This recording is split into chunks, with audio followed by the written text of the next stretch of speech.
Hola, ¿qué tal? Muy buenas noches. En esta oportunidad quiero agradecer al Señor por su presencia y por darnos nuevamente la oportunidad de llegar a tu casa, de estar contigo hoy y poder compartir contigo la palabra del Señor. Quiero agradecer a Dios y a cada una de las personas que nos han acompañado en este nuevo comienzo, en esta nueva etapa, en este nuevo tiempo donde el Señor nos ha dicho que cosas grandes y nuevas se han de evidenciar en nuestro andar y en nuestro caminar espiritual. A cada uno de ustedes, mi cariño, mi gratitud y mi admiración. A las personas que nos han acompañado, que nos han escrito, no solamente a nuestras redes sociales del canal, que es obviamente el del canal de YouTube, que es Semilla de Vida con Elio Galvis. También tenemos una red social en Instagram que es @minsemilladevida y también nuestra fanpage allí en Facebook. A ustedes que nos han acompañado, que cada semana nos sintonizan, que le han dado no solamente un compartir a esta enseñanza, sino que la han atesorado en el corazón, los quiero bendecir. Estamos estudiando fundamentos de doctrina, estamos en esta ocasión y como todas las semanas, pues estamos aquí para aprender la palabra. Y hoy nuevamente lo vamos a hacer. A cada persona que también nos ha bendecido con su oración y con su ofrenda, muchas gracias. Que el Señor les bendiga y que el Señor les acompañe. Vamos a hacer una oración y vamos a pedirle al Señor que nos dé sabiduría. Hay una palabra que dice allá en la carta del apóstol Pablo, cuando hablaba y decía, para que seamos llenos de toda sabiduría e inteligencia espiritual, para que así podamos andar como es digno del Señor, dice, agradándole en todo y llevando fruto en toda buena obra. Y en esta oportunidad necesitamos, como siempre, la guía, la dirección del Espíritu Santo, para que así, con su guía y con su respaldo, podamos aprender la palabra y que no se quede únicamente en el intelecto, que se quede en el corazón, que se quede en el alma, que trascienda y transforme nuestra manera de pensar, nuestra manera de hablar, nuestra manera inclusive de relacionarnos con nuestros semejantes y también, por supuesto, con el mismo Dios. Hoy vamos a hablar de un tema importante. Hoy vamos a hablar de la principal doctrina de la Biblia y es la que tiene que ver con Dios. ¿Quién es Dios? La doctrina de Dios.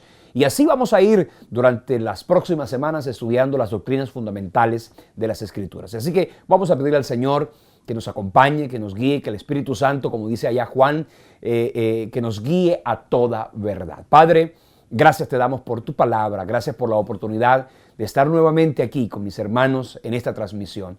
Gracias por los que hoy nos están viendo en esta transmisión en directo, pero también aquellos que nos están acompañando en diferido. Yo te pido que la palabra no se quede simplemente en ser oída, Señor, sino que la palabra llegue al corazón y transforme todo nuestro pensamiento y todo nuestro corazón, de tal manera que podamos servirte y amarte más. En el nombre poderoso de Jesús, gracias te damos, Dios.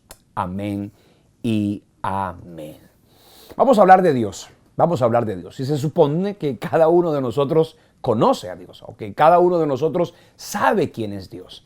Pero hoy vamos a ir a la palabra. La semana pasada estuvimos hablando de las Sagradas Escrituras. Durante 2 semanas estuvimos hablando de las Sagradas Escrituras y estuvimos hablando y contando por qué la Biblia es tan importante y cuál es el valor fundamental que para la cristiandad la Biblia tiene. Hoy vamos a mirar la Escritura, pero de ella vamos a sustraer la verdad que tiene que ver con Dios. Y cuando nosotros pensamos en Dios, es importante que sepamos quién es Él. Dios no es como la gente lo concibe.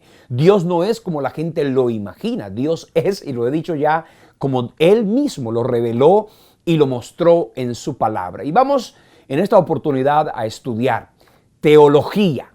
Y vamos a hacer ese pequeño análisis de esa palabra. Teo, que significa Dios, logos, tratado. Hoy vamos a comenzar a hablar acerca de Dios. Pero como le digo, hay muchas teologías y hay teología del pensamiento filosófico, hay teologías desde la perspectiva de la humanidad o del humanismo, desde una cantidad de corrientes y pensamientos humanos, pero vamos a ir a la teología bíblica. ¿Qué quiere decir eso? Que vamos a ir a las Escrituras. De allí vamos a sustraer el pensamiento que Dios quiere que tú y yo tengamos respecto de Él mismo. Ahora bien, importante que cuando se trate de estudiar a Dios y cuando se trate inclusive de estudiar cualquier doctrina en las Escrituras, lo hagamos con cuatro, actitudes fundamentales. La primera de ellas, con reverencia. Yo creo que a Dios lo tenemos que estudiar con reverencia. A veces la gente ha tratado de llevar a Dios a un plano de igualdad, como si estuvieran en el mismo estrato. No. Dios es todopoderoso. Él es eterno, Él es glorioso. Hay una palabra en Hebreos 11 que dice, así que recibiendo nosotros un reino inconmovible, tengamos gratitud y mediante ella sirvamos a Dios, dice, agradándole con temor y reverencia. De manera que si se trata de conocer a Dios, y está bien que lo amemos como el Hijo ama al Padre, pero no podemos olvidar la reverencia que hacia Dios tú y yo debemos tener. Así que Hebreos 11:28 así lo registra. También debemos estudiar a Dios con deseo. Y con deseo obviamente de conocerlo, no con el deseo de crear un pensamiento o una idea filosófica o humana acerca de Dios. No, que podamos nosotros conocer al Señor y conocerlo en la grandeza de su santidad, en la majestad de su gloria, que lo podamos conocer. Dios no es inaccesible, Dios no es un Dios lejano y distante que no podamos conocer, no. Él está dispuesto en mostrarse, en revelarse. Para eso están las Escrituras, porque Él quiere mostrarse a los hombres. Por eso en la carta o en el libro de Jeremías, en el capítulo 9, en el versículo 23 y 24, mira lo que dice en la Biblia así. Así dijo Jehová, no se alabe el sabio en su sabiduría, ni en su valentía se alabe el valiente, ni el rico se alabe en sus riquezas. Dice aquí algo y es, mas alábese en esto el que se hubiere de alabar, en entenderme y conocerme, que yo soy Jehová, que hago misericordia, juicio y justicia en la tierra, porque estas cosas quiero, dice Jehová. Fíjense que aquí el Señor mismo está diciendo que si hay algo en lo que tú y yo nos debemos gozar, es en amarlo, en conocerlo. Y en eso debemos llenar nuestro corazón de alegría. Ahora bien, además de la reverencia, además del deseo a Dios y la palabra, la tenemos que estudiar con humildad. El pensamiento del hombre no puede ser desde la perspectiva arrogante. Si alguien quiere venir a Dios desde la perspectiva arrogante, soberbia, como que le hiciera un favor a Dios. Hay gente que cree que venir a la iglesia, que estudiar, que leer la palabra, que orar, es como hacerle a Dios un favor. No, mi hermano, a Dios hay que estudiarlo con humildad. Y desde esa humildad el corazón se abre.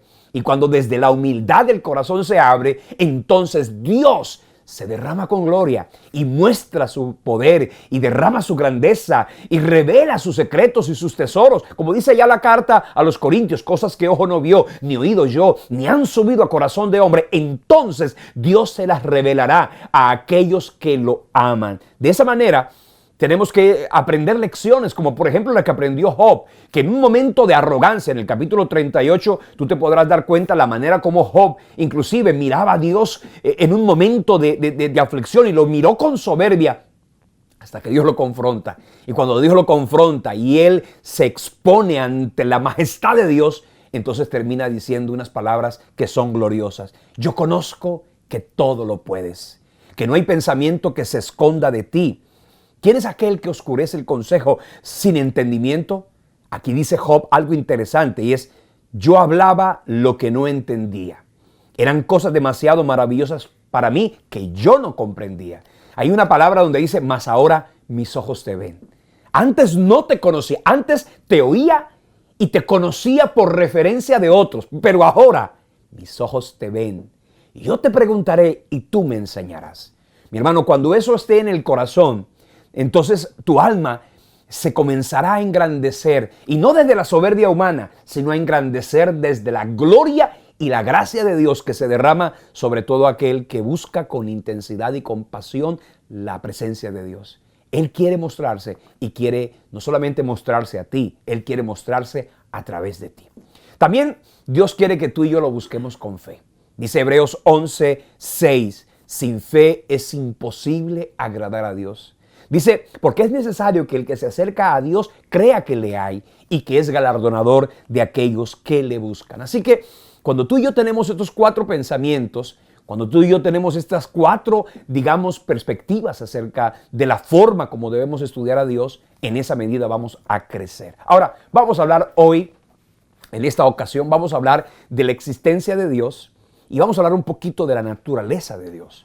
La próxima semana, si el Señor nos lo permite, vamos a estudiar y quiero el próximo jueves, quiero estudiar junto con ustedes lo que tiene que ver con la doctrina de la Trinidad.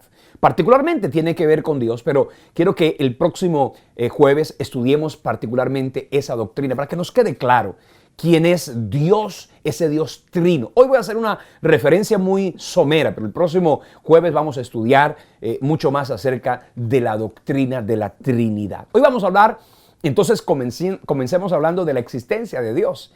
Y la pregunta que yo te hago a ti hoy es, para ti, ¿tú crees que Dios existe? Y mucha gente podrá decir, bueno, yo supongo, yo presumo que Dios existe. Y algunos cuando te preguntan, bueno, si para ti Dios existe, bueno, demuéstrame que Él existe. Y a veces nos quedamos sin argumentos y a veces nos quedamos sin, digamos, razones humanas, porque no necesariamente debemos tenerlas. Pero hay muchas personas, inclusive desde la perspectiva del ateísmo, del humanismo y de filosofías humanas, comienzan casi que a acorralar a los creyentes, a los cristianos, con preguntas como esa. Demuéstrame que Dios existe. Pues quiero decirte una cosa, Dios no está interesado en demostrar su existencia. Si usted lee en las Escrituras, allí en ninguna parte comienza Dios a demostrar su existencia. Dios lo único que hace es mostrar su grandeza, mostrar su poder, y eso es justamente lo que hoy Dios quiere hacer, mostrarse. En la Biblia, y la Biblia no fue escrita para demostrar su existencia. La Biblia fue escrita para mostrar el propósito redentor, el plan salvador. Pero sí es importante que tú y yo vayamos a la Biblia y podamos de ella tomar algunos otros argumentos generales que nos van a permitir conocer un poco más de el Señor. Como dice Hebreos 11:6, el que se acerca a Dios debe creer que le hay. Y repito, no estamos haciéndole un favor a Dios por creer que existe. Dice más bien que el que se acerca y cree que le hay, entonces debe entender que Dios es galardonador de aquellos que le buscan. Es decir, este tiempo que tú y yo estamos invirtiendo para conocer un poco más al Señor, nos va a permitir recibir galardones de bendición, galardones de gloria, de grandeza, de testimonios y de milagros, porque Dios dice, es galardonador de aquellos que lo buscan. Hay mucha gente que en un momento como este, y casi que en la semana no tienen tiempo para buscar a Dios, pero tú y yo sí lo estamos haciendo. Y lo estamos haciendo porque sabemos que esto trae bendición. Ahora, desde la perspectiva humana, el mismo diablo y el ser humano que se alejó de Dios ha querido casi que borrar a Dios. Desde la perspectiva humana han querido borrar a Dios de la ecuación y lo quieren sacar de las escuelas y lo quieren sacar de los colegios y lo quieren sacar de los congresos y lo quieren sacar de los tribunales. Prácticamente a Dios lo quieren sacar de la escena de la vida humana. ¿Para qué? Para simple y sencillamente el hombre mismo permitirse todo tipo de libertades, todo tipo de licencias. Alguien dijo, si Dios no existe, entonces todo está permitido. De modo que, como yo quiero que todo esté permitido, entonces vamos a negar a Dios. Vamos a negarlo desde la perspectiva del pensamiento humano. Y han tomado argumentos científicos desde la falsa ciencia, han tomado argumentos filosóficos, han tomado argumentos baladíes y superficiales para negar lo innegable, negar la gloria, la grandeza y la majestad de un Dios soberano, sublime y excelso. Pero desde la perspectiva de la fe, nosotros no solamente suponemos que Dios existe, es que además sabemos que Dios existe. ¿Y por qué? Porque tenemos la oportunidad de conocerlo, de tener intimidad con Él, de oír su voz.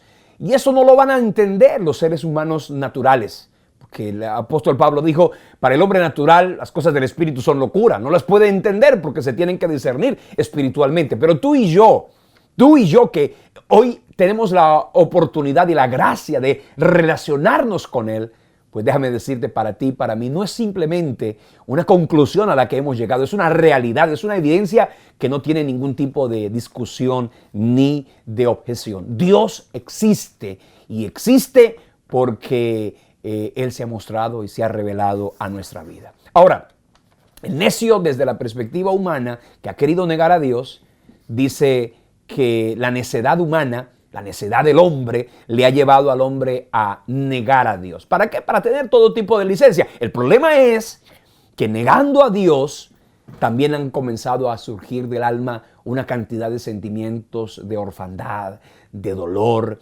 de falta de propósito, de sentido, falta digamos, de enfoque. Dios le da al hombre sentido, destino, propósito. Por eso, negar a Dios ha llevado al ser humano simple y sencillamente a vivir una vida vana, vacía, superficial, superflua, que le ha robado la oportunidad de vivir una vida de plenitud. Dice el texto de Salmo 53, versículo 1. Dice el necio en su corazón, no hay Dios. Se han corrompido e hicieron abominable maldad. No hay quien haga bien.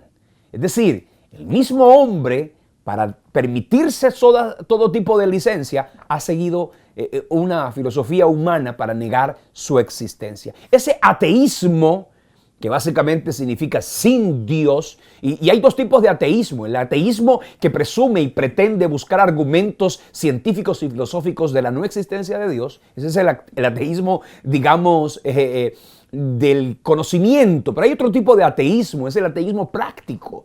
No es aquel que niega la existencia de Dios, es aquel que vive como si Dios no existiera.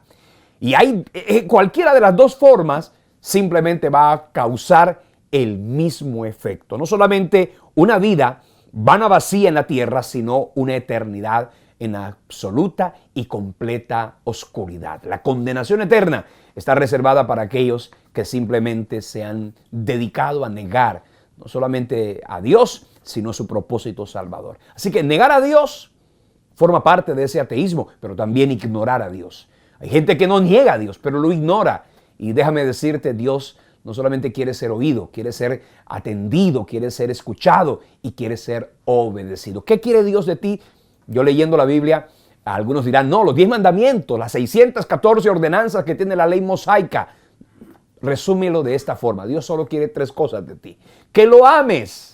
Y no de la forma como se te ocurre, como Él dice, con todo tu corazón, con toda tu mente y con todas tus fuerzas. Lo segundo que Dios quiere es que lo obedezcas, ¿cierto? Y lo tercero es que le sirvas. Y si tú cumples estos 3, digamos, propósitos de Dios para tu vida, entonces tu vida será edificada. Ahora, desde la humanidad, desde el pensamiento arrogante y soberbio, desde la necedad humana, se ha pretendido negar a Dios, pero también desde la corrupción, desde la inmoralidad del hombre, se ha pretendido negar a Dios. Mira lo que dice Romanos, y este es un pasaje poderoso. Romanos 20 dice así: las cosas invisibles de Él, su eterno poder y deidad, se hacen claramente visibles desde la creación del mundo, siendo entendidas por medio de las cosas hechas, de modo que no tienen excusa.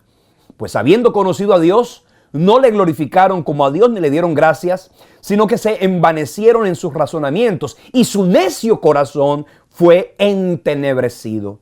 Profesando ser sabios, se hicieron necios. Y como ellos, dice aquí, no aprobaron tener en cuenta a Dios, entonces Dios los entregó a una mente reprobada para hacer cosas que no convienen. El pecado humano, pensamiento corrupto del ser humano, ha pretendido negar a Dios. Y esto obviamente lo ha llevado a vivir en una arena movediza de dolor, de aflicción, de angustia y de caos existencial. ¿Por qué crees tú que hoy la humanidad se queja tanto? ¿Por qué crees tú que hoy la humanidad se aflige tanto al punto que los niveles de ansiedad, de depresión, de angustia existencial son tan altos? Porque esto ha sido proporcional, directamente proporcional al hecho de simplemente negar a Dios. Pero tú y yo, que hemos decidido vivir para Él, tenemos libertad, tenemos gozo, tenemos vida. Yo por lo menos caminé un tiempo de mi existencia ignorando y negando a Dios. Y sabes una cosa, hoy Y desde aquel glorioso día que lo conocí, yo te puedo decir que Dios no solamente ha sido real, Él ha traído realidades de bendición a mi casa, a mi vida. Y eso obviamente no me lo ofreció el mundo, me lo ofreció Él por su infinita gracia y misericordia. Yo sé que hay testimonios de personas que hoy pueden decir, ¿sabes qué? Yo no puedo comprobar científicamente que Dios existe, pero yo sí puedo mostrar en mi vida, en mi casa, en mi familia, en mi hogar, con mis hijos, con todo lo que Dios ha hecho conmigo, que Él es real y que Dios existe. Ahora, hay personas que no niegan a Dios, pero sí especulan acerca de Dios. Y hay el ateísmo que te mencioné, pero ahora voy a hablarles del terreno de la especulación. Y desde el punto de vista humano, desde el punto de vista filosófico, hay varios, digamos, postulados que han tratado de negar a Dios o por lo menos negar su naturaleza, negar su propósito y su carácter. Y yo quiero hablarles rápidamente de algunos, digamos, conceptos erróneos acerca de Dios que han hecho que muchos seres humanos se involucren en una cantidad de pensamientos que no van conforme a las Sagradas Escrituras. Aunque no nieguen a Dios, lo que dicen de Dios no es correcto porque no está fundamentado en su poderosa palabra. Y voy a hablarles del politeísmo, por ejemplo. El politeísmo es la creencia que Dios existe, pero que también hay muchos dioses. De eso, mi hermano, encontramos no solamente en la mitología sumeria, egipcia, que luego se convirtió en la mitología de Babilonia, la mitología romana, muchos dioses. Déjame decirte una cosa, hoy la iglesia tradicional tiene una cantidad de dioses, tiene una cantidad de santos patronos. Déjame decirte, la Biblia dice clara y enfáticamente allá en el libro del Éxodo, capítulo 20, versículo 1, y habló el Señor Dios estas palabras diciendo, yo soy Jehová tu Dios, que te saqué de la casa de Egipto, de casa de servidumbre. Y le dijo, no tendrás dioses ajenos delante de mí. Es el pensamiento del politeísmo, es creer que sí, Dios existe, pero que también hay muchos dioses. El Dios del trueno, el Dios de la lluvia, el Dios del mar, el Dios de la agricultura y así sucesivamente. Nada más hay un Dios eterno y poderoso y es el Dios revelado en las Escrituras. Ahora, hay otro concepto que es completamente contrario, es el panteísmo. ¿Qué es el panteísmo? El panteísmo es una corriente filosófica que se sustrajo de la nueva era, que dice que todo es Dios. Es decir, que Dios está en todo y que Dios es el árbol, que Dios es la tierra, que Dios es el agua, que Dios es el sol. Y yo déjeme decirle una cosa, han confundido la creación con el creador y ese concepto de que todo es Dios. Un día vi a una persona abrazando un árbol y abrazaba el árbol y entendía y decía que es que estaba abrazando a Dios, porque Dios era el árbol. No, mi hermano, eso no es bíblico, eso es panteísmo, eso no es correcto. Dios es un ser personal, real, con el que tú y yo nos podemos relacionar y con el que podemos hablar. Puedes abrazar al árbol, pero el árbol no te va a consolar. Puedes amar al árbol, pero el árbol no te va a restaurar ni te va a dar salvación. Lo máximo que puede hacer el árbol es darte sombra y si acaso el árbol puede ayudarte con un mueble en la casa, pero el único que puede sanar y restaurar tu vida es Dios. Y ojo con eso, que hoy día escucho a mucha gente, sobre todo las celebridades que se han metido en las redes sociales a decir el universo. Cuando la gente dice que el universo se confabula a mi favor, ese pensamiento de darle valor y prioridad al universo, a la creación, antes que como que el universo fuera alguien distinto y diferente a Dios. Déjame decirte, mi hermano, Dios es un ser personal. Y el politeísmo y el panteísmo no están en las Escrituras como una verdad sostenible. Como tampoco el deísmo. ¿Qué es el deísmo?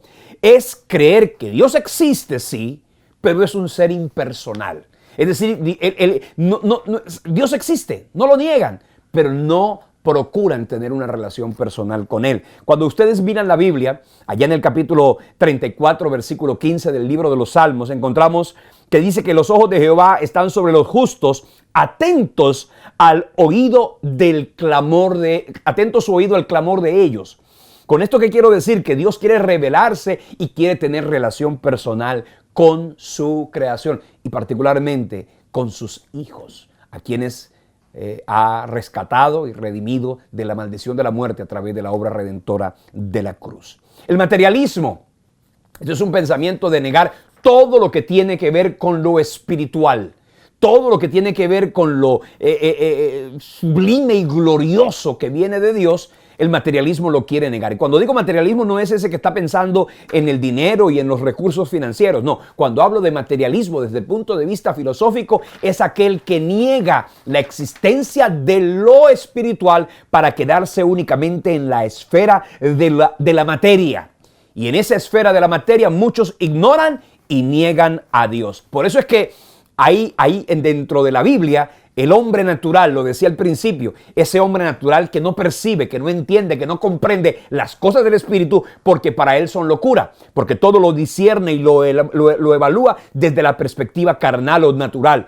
Pero dice la Biblia que a Dios se le tiene que conocer y discernir espiritualmente. Ahora, está la evolución. Esa evolución que es básicamente negar a Dios, o que es la evolución ateísta. Dios, todo se desarrolló, todo se produjo y todo llegó a existir a causa de un desarrollo evolutivo, negando obviamente la presencia y el poder sublime del Señor. Es decir, ese proceso evolutivo donde de un caldo de protozoarios terminó produciéndose la existencia y la gloria y todo lo que aquí conocemos. Y pudiéramos mirar, y de hecho en alguna otra oportunidad y en alguna otra ocasión tendremos la ocasión de estudiar evidencias que tienen que ver con la parte científica de la existencia de Dios. No quiero detenerme en ese aspecto porque ya ese es terreno de otro seminario que el Señor permita que un día lo podamos tener. Ahora hay otro concepto de la evolución, es la evolución teísta. Esa evolución teísta que sí, que la evolución, que Dios existe, pero Él fue el que produjo el proceso evolutivo, que Él fue el que arrancó la rueda de la evolución. Déjame decirte, no, Dios no produjo la evolución. El ser humano puede que se adapte al medio, que se adapte a las circunstancias, pero eso no quiere decir que una especie va a cambiar a otra especie simplemente por un proceso evolutivo. Y bueno, ya llegará el momento y seguramente algunas personas que puedan estar viendo este seminario podrán decir, bueno, ¿por qué no profundiza en este aspecto? No es esta la ocasión. Vamos a estudiar a Dios y ya controvertir, particularmente con este tipo de corrientes o conceptos erróneos, lo haremos en otro escenario, cuando estudiemos apologética y cuando allí podamos tener la ocasión y la oportunidad de explayarnos en esa argumentación. La Biblia simplemente ¿qué hace? Afirma que Dios existe. Y si usted es sabio, aceptará la existencia de Dios. Si usted es necio, simplemente usted dirá, demuéstrame que Dios existe. Y como le decía, a veces se nos quedan cortos los argumentos, pero el hecho de que tú no tengas argumentos de la existencia de Dios no quiere decir que Dios no existe. Demuéstrame que esto es un celular. Sabes que no tengo argumentos para demostrarte que esto es un celular, pero el hecho de que yo no tenga argumentos no quiere decir que no sea un celular o un artefacto. Dios es real, así tú no tengas los argumentos suficientes para controvertir con los ateos que te puedan rodear en la universidad, allá en el colegio y en el vecindario, donde de pronto algún familiar o amigo te quiera, digamos, burlar en cuanto a la fe que en tu corazón Dios ha alojado. Hay argumentos que pueden, digamos, demostrar un poco la existencia de Dios. Argumentos que quiero simplemente que ya serán objeto de otro estudio, de otro análisis, pero que hoy simplemente quiero enumerarlos y anunciarlos para que en el momento en que podamos hacerlo, podamos nosotros aprenderlo. Es el argumento cosmológico. El argumento de la causa y el efecto. Es simplemente, digamos, las nociones básicas de física. La noción básica de que toda causa tiene un efecto y todo efecto es el resultado de una causa. Cuando usted y yo miramos el universo, la grandeza del cosmos y de todo lo creado, no podemos simplemente ignorar que eso está allí porque hubo un ser superior que lo creó Mi hermano, cuando hablamos del cosmos, dice Romanos 1:20, las cosas invisibles de Él, su eterno poder y deidad, se hacen claramente visibles desde la creación del mundo, siendo entendidas por medio de las cosas hechas, de modo que no tienen excusa. Vaya ya al Salmo 19 y se va a dar cuenta que la Biblia dice que el mismo firmamento cuenta la gloria de Dios. De manera que allí hay un argumento que prueba la existencia de Dios. El universo, el cosmos creado, todo lo que observamos en la tierra, eso por supuesto es una evidencia del poder y de la grandeza del Señor. Ahora, hay otro argumento que es el argumento teleológico. ¿Qué es la palabra teleos? Es diseño, o más bien belleza. Es que no solamente todo está creado de la forma como lo vemos, es que todo tiene un orden, todo tiene un perfecto equilibrio. Todo tiene una extraordinaria y gloriosa forma de ser. Cuando usted va a estudiar de pronto la biología, la física, la química y una cantidad de ciencias del saber, le van a dar a usted una profundidad maravillosa de que no solamente las cosas existen, es que las cosas existen y tienen una gloriosa y majestuosa manera a través de la cual ella fue diseñada. Dice el salmista, allá en el capítulo 8, versículo 3, cuando veo los cielos, obra de tus dedos, la luna y las estrellas que tú formaste, digo, ¿qué es el hombre para que tengas de él memoria? ¿O el hijo del hombre para que lo visites? Ahí el salmista estaba hablando del maravilloso diseño con el que Dios creó el sol, la luna, con el que Dios creó la tierra, con el que Dios creó. Mira, mi hermano, tu ojo, esta cámara que Dios nos ha regalado para este, digamos, programa, tiene la más alta tecnología que hoy pudiera tener una cámara de video. Pero sabes una cosa, ninguna cámara de video tiene la majestad y la belleza con la que Dios creó tus ojos y mis ojos. Y eso es el argumento teleológico, que Dios todo lo hizo perfecto, que en tus ojos hay coroides, hay bastoides, que tus ojos pueden discernir y diferenciar los colores, que puedes mirar de cerca y de lejos con asombrosa rapidez. Esto, mi hermano, es la belleza con la que Dios creó todo lo que existe. No solamente lo hizo, es que es hermoso y que es bello. Ahora, hay un argumento, es el argumento antropológico. Mirar al hombre y la sed que el hombre tiene en el alma de su creador es una prueba existencial de que Dios existe. Por ejemplo, el alma humana no pudiera anhelar a Dios si no es porque Dios existe. Es como si tú dijeras, el cuerpo humano no puede anhelar el agua si no es porque el agua existe. Es decir, el cuerpo no tendría sed de agua si el agua no existiera. Tu alma no tuviera sed de Dios si Dios no existiera. Allá en el Salmo 42 usted lee, como el ciervo brama por las corrientes de las aguas, así clama por ti, oh Dios, el alma mía. Mi alma tiene sed de ti, mi carne te anhela. Mi hermano, si tu carne anhela a Dios, si tu corazón, y escúchame una cosa, la inmensa mayoría de seres humanos, independientemente de que tengan o no un buen concepto acerca de Dios, creen que Dios existe. La pequeña cantidad, voy a decirlo así, la ínfima cantidad de personas que niegan a Dios no pueden compararse con la cantidad de personas que sí creen en Dios. Y déjame decirte, eso habla de que el hombre humano, del ser humano, ha podido, escucha, conocer a Dios y conocerlo y anhelarlo y desearlo a tal punto que muchos han creado filosofías o religiones para acercarse a ese Dios que si no lo buscas a través de las Escrituras te vas a perder en la filosofía y en el pensamiento humano. El argumento empírico, esto es poderoso. ¿Cuál es el argumento empírico? Es el argumento en el que tú dices, ¿sabes qué? Dios existe por lo que Él ha hecho conmigo. Como cuando el ciego, allá en Juan 9:25, dijo, yo era ciego y ahora veo. ¿Sabes una cosa? Ese milagro que Dios hizo en el ciego, lo hizo en mi casa, lo hizo en tu casa. Es decir, Dios ha mostrado. Y déjame decirte, tú puedes tener muchas filosofías y pensamientos acerca de la no existencia de Dios, yo tengo argumentos que prueban que Dios es real por lo que Él ha hecho, milagros que han ocurrido, sucesos inverosímiles y absolutamente imposibles que Dios ha permitido en mi vida y en la vida de muchos, que desde luego hablan de esa majestuosa y poderosa forma a través de la cual Dios se ha mostrado.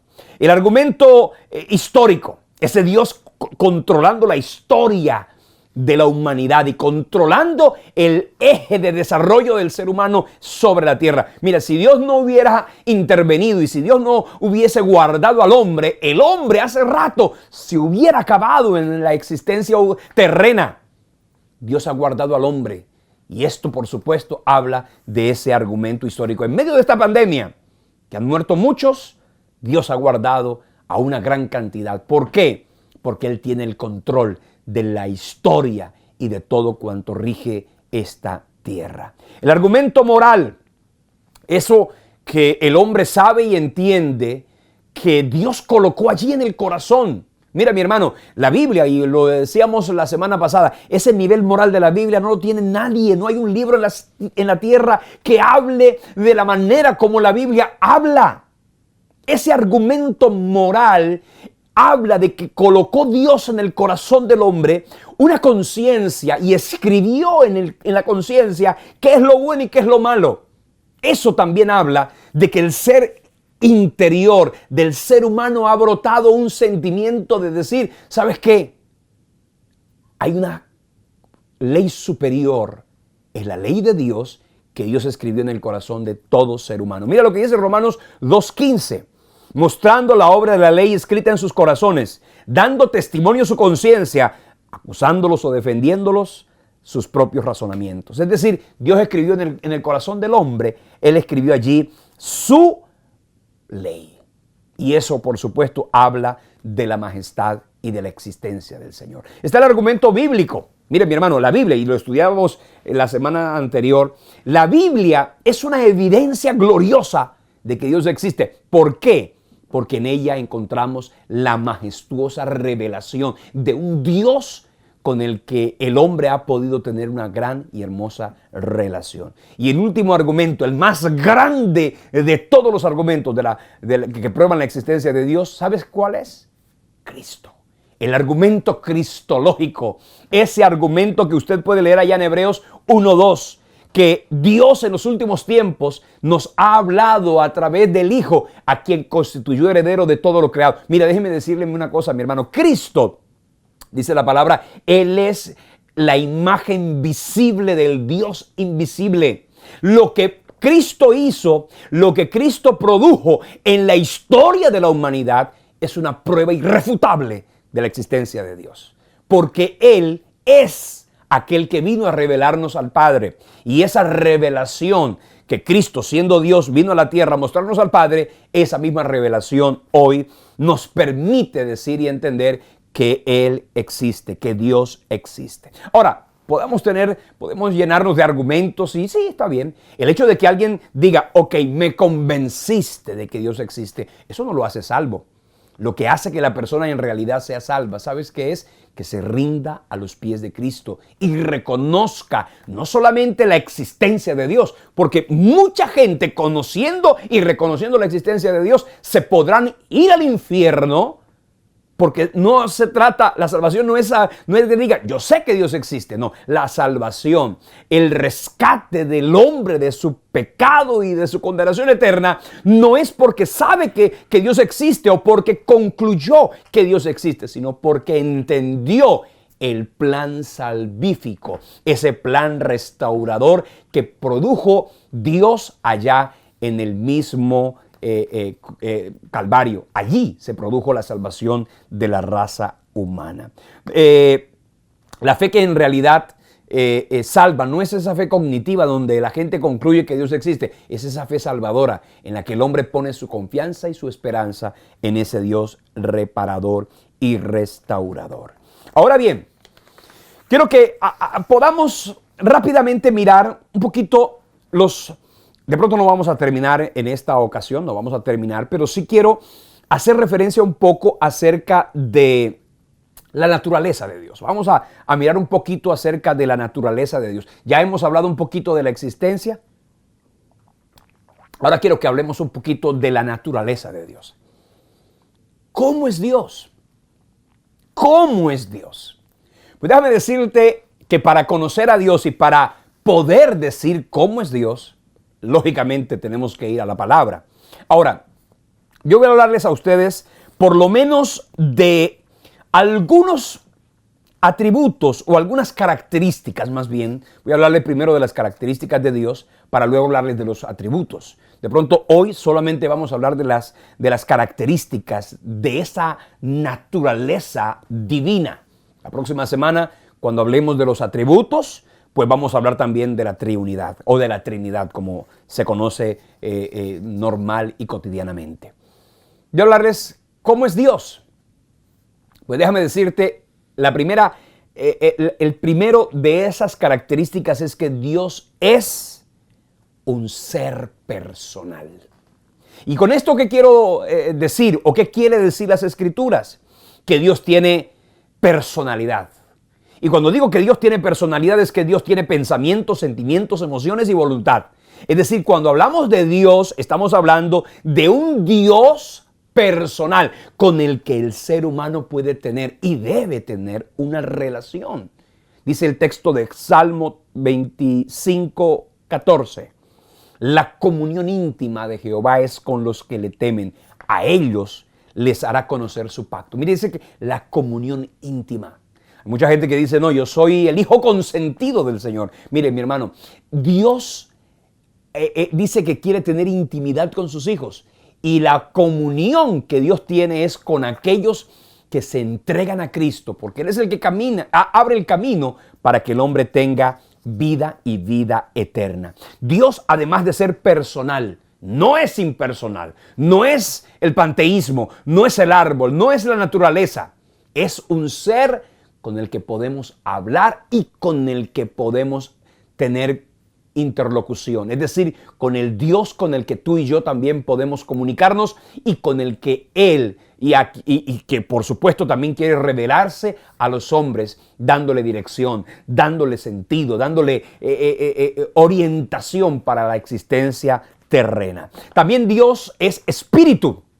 Esto quiere decir que Dios no tiene, digamos, la misma naturaleza corporal con la que el ser humano obviamente vive sobre la tierra. Dice la Biblia en Juan 4:24 que Dios es espíritu. Y los que lo adoran, es necesario que lo adoren en espíritu y en verdad. Es decir, que Dios es espíritu. En la Biblia podrás encontrar algo que se denominan los antropomorfismos y los antropopatismos. Pero déjame decirte, cuando hablamos de eso, lo que queremos decir es que Dios, el hombre fue hecho a imagen y semejanza de Dios. Y esos, digamos, atributos del hombre que se parecen a Dios es simplemente en lo espiritual, no en lo corporal. Porque Dios no tiene cuerpo, Él no tiene la limitación terrena y digamos que la materia misma ofrece. Él es espíritu y dice el texto que los que lo adoran es necesario que lo adoren en espíritu y en verdad. Dios es, además de personal, de espíritu, es uno. Y cuando decimos uno, estamos hablando de dos aspectos importantes. Primero, unidad, es decir, Él es uno. Dice Juan, de Deuteronomio 6:4, oye tú Israel, Jehová nuestro Dios, Jehová uno es. No son varios dioses. El próximo jueves vamos a estudiar este punto que tiene que ver con la Trinidad. Vamos a hablar acerca de la Trinidad, de la unidad en la Trinidad. Pero quiero que entiendan en este momento, Dios es uno. Y además de uno, único. No hay nadie como Él. Cuando decimos que Dios es uno, estamos diciendo que en Él, aunque convergen, digamos, tres personalidades del Padre, del Hijo y del Espíritu Santo, tres personas, Él es único y es uno. Y Dios es uno, aunque tenga en la divinidad tres personas distintas. Y esto lo vamos a mirar el próximo jueves con detenimiento y con absoluta precisión. Usted va a encontrar en la Biblia términos como, por ejemplo, Elohim, que significa Dios desde la pluralidad. Y esa unidad en la pluralidad es la que, por supuesto, nos permite entender y conocer. La próxima semana vamos a estudiar con precisión y con detalle esto que tiene que ver con la Trinidad. Porque Dios, además de ser personal, además de ser espíritu y además de ser uno, Dios también es trino. Y cuando decimos que Dios es trino, nos estamos refiriendo obvia y sencillamente a que Dios es Padre, Dios es Hijo y Dios es Espíritu Santo. Y aún algunos han querido traer el concepto de que Dios es una sola persona. No, Dios es un solo Dios, pero tiene en su divinidad tres personas diferentes. Dios, el Padre es Dios, el Hijo es Dios y el Espíritu Santo es Dios, pero no son la misma persona, son tres personas diferentes. Ahora, Dios, además de lo que he mencionado, es infinito y es eterno. Y cuando hablamos de la infinitud de Dios, estamos refiriéndonos a que Él no está sujeto a las limitaciones normales y naturales que un ser limitado y digamos, terreno y mortal pudiera verse limitado. Dios es infinito. ¿Y eso qué quiere decir? Que no solamente es, hay un concepto desde la perspectiva de la teología, y quiero pretender no ser tan complejo porque no estamos enseñando aquí teología, sino que estamos enseñando nociones básicas de doctrina bíblica. Pero hay algo que se habla de la inmanencia de Dios, es la presencia de Dios, la existencia de Dios en cada uno de las esferas y los momentos de la vida humana y del cosmos.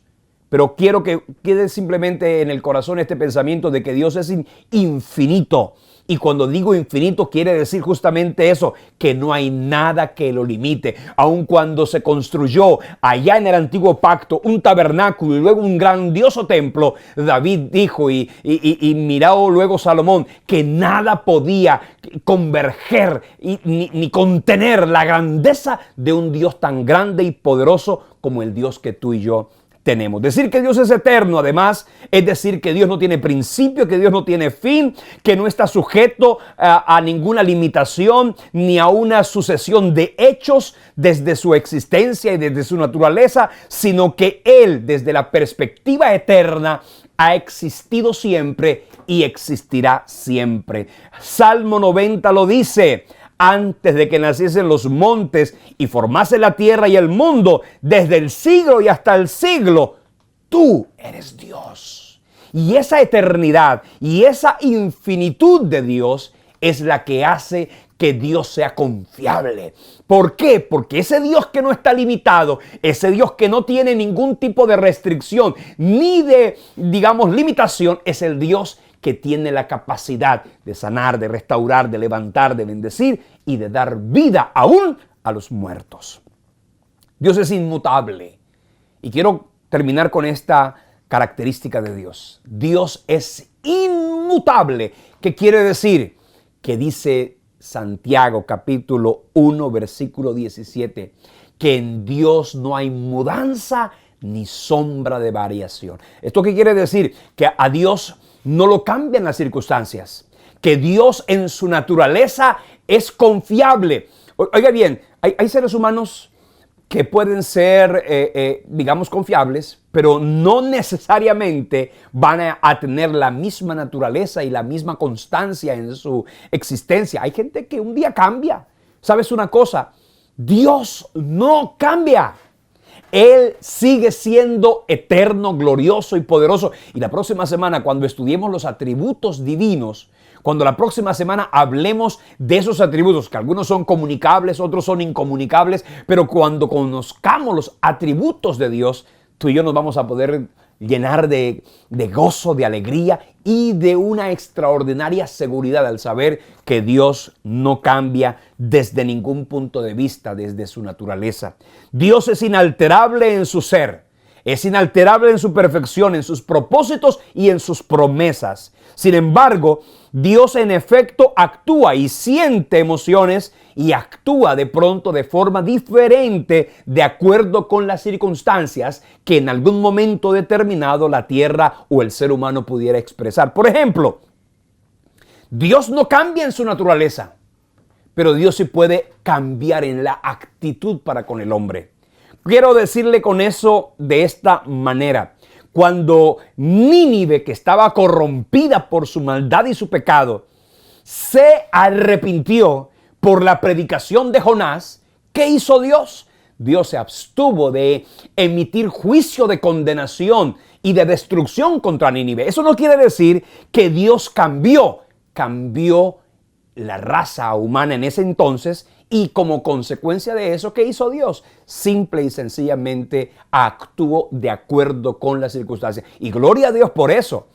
Porque qué tal que Dios no tuviera misericordia con el que se arrepiente simplemente porque el ser humano no pudiera acercarse a un Dios como el que tenemos. ¿Sabe que Dios en su perfección, en su majestad, es inmutable? Y eso nos debe dar seguridad y certeza de que en Él no hay mudanza ni sombra de variación, como dice Santiago capítulo 1, versículo 17. La inmutabilidad de Dios nos debe dar seguridad y confianza. Dice el Salmo 102, versículo 25, desde el principio tú fundaste la tierra y los cielos son obra de tus manos. Ellos perecerán, pero tú permanecerás. Y todos ellos son como una vestidura que envejece. Como un vestido los mudarás y serán mudados. Pero tú eres el mismo y tus años no se acabarán. ¿Eso qué quiere decir? Que tenemos un Dios confiable. Que tenemos un Dios en el que no hay mudanza ni variación. Un Dios que con su infinita misericordia y grandeza le permite al hombre poderse acercar con seguridad y con confianza.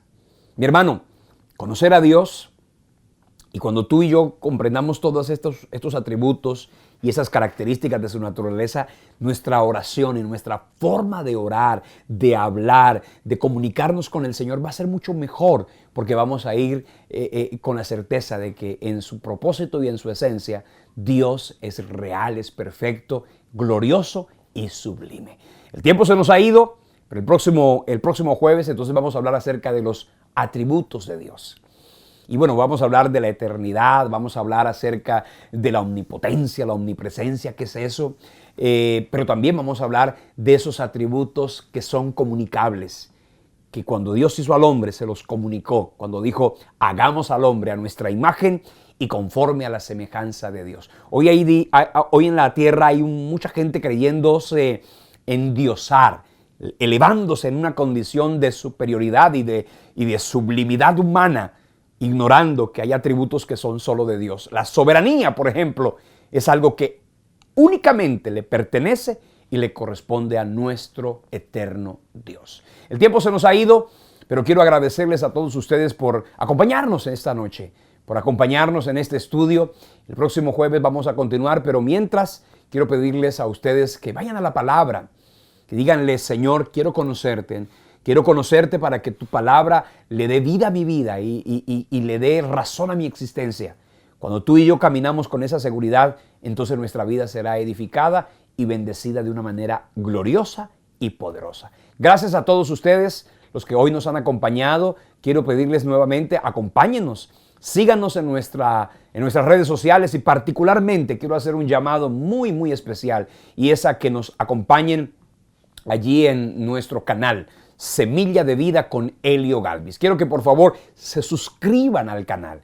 A veces tengo la oportunidad de enviarles a algunos amigos el link de la transmisión, pero mientras ustedes se suscriben al canal y activan las notificaciones, va a ser mucho más fácil, porque de esa manera vas a poder acceder directamente al canal, donde van a estar no solamente esta enseñanza, sino también van a estar las otras enseñanzas de los, jueves anteriores, y este nuevo espacio que el Señor nos ha regalado y que esta semana ha comenzado y tiene por título Aliento del Cielo. Reflexiones de edificación y de bendición, muy cortas, que van a llegar al corazón de cada uno de los oyentes para así, no solamente recibirlas de parte del Señor, sino también poderlas compartir con otras personas. Quiero invitarlos a que también se suscriban a nuestras redes sociales y además, por supuesto, invitarlos a que nos acompañen con su ofrenda. Recuerden, mis hermanos, que lo que hacemos lo hacemos para la gloria de Dios, para la edificación de su pueblo, pero necesitamos que ustedes nos acompañen con su ofrenda. Recuerde lo que dice Gálatas capítulo 6, el que es instruido haga partícipe de toda cosa buena a aquel que lo instruye. El apóstol Pablo dijo, si he sembrado en vosotros lo espiritual, ¿acaso es gran cosa recibir y cosechar de ustedes lo material? Pues hoy quiero invitarlos a ustedes a que siembren en este canal, que no son recursos que se van a usar obvia y lógicamente para que el canal y todo lo que esto implica y significa pueda sostenerse y mantenerse en lo que el Señor nos ha llamado y para lo que Él nos ha desafiado en este tiempo. Que el Señor les bendiga. Recuerden, ahí van a aparecer en este momento nuestra página o nuestra cuenta bancaria. De esta manera usted va a poder hacer una transferencia sencilla, o también si usted tiene una cuenta PayPal en cualquier lugar de la tierra, usted puede hacer una donación y de esa manera vamos a poder continuar.